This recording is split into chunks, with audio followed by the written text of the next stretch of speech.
And pro-worker means defending the right of all workers, including those who decide they don't want to join a union. Now, you co-sponsored the PRO Act as a member of Congress. Yes or no, do you still support the PRO Act?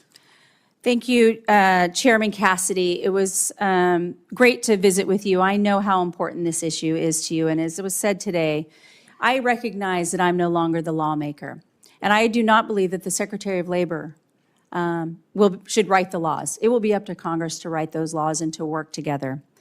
What I believe is that the American worker deserves to be paid attention to. That was President Trump and I's conversation in supporting the American worker, how important that is. I will not be that lawmaker anymore, but I was working for Oregon's 5th Congressional District and representing that. I wanted to be at that table. I never want to be left out of a conversation where we can talk about the American worker and how important that is. And I respect the right of the right to work states, and I have said that. The bill was imperfect. I understand that, and I'm no longer the lawmaker. Okay.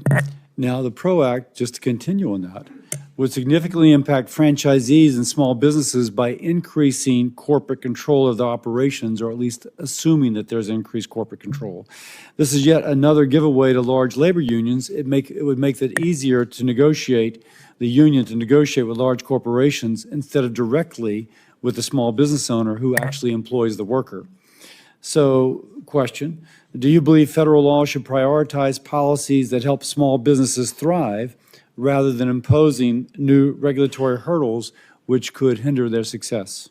Senator, it's important for recognizing that the president's goal is to uplift all business owners and uplift all American workers. Understanding the franchise business model is important to the American workforce. I supported the overturning of the NLRB rule on joint employer to support the franchise business model and supported the president in this.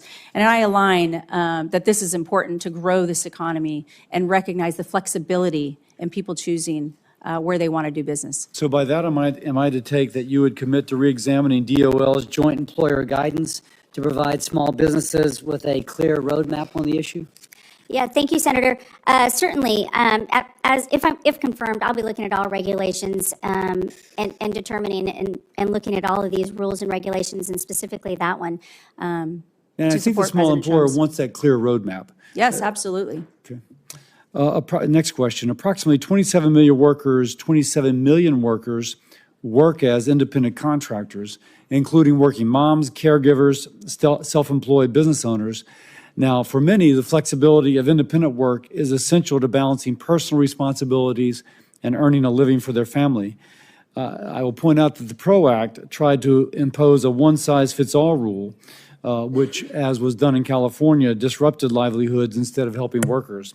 So question, if confirmed as Secretary, will you commit to refrain from implementing any rules stripping independent contractors of flexibility they need to provide for their families and to simultaneously contribute to the American economy?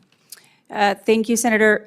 Certainly, we'll commit to understanding this. I know the president in the first administration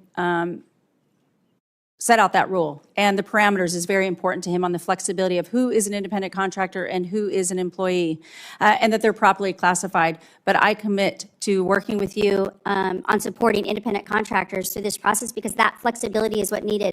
I understand, as you're mentioning in the PRO Act, but again, as I mentioned, that bill wasn't perfect, and these are those conversations that needed to be had, and supporting that independent contractor is key to growing this economy. No.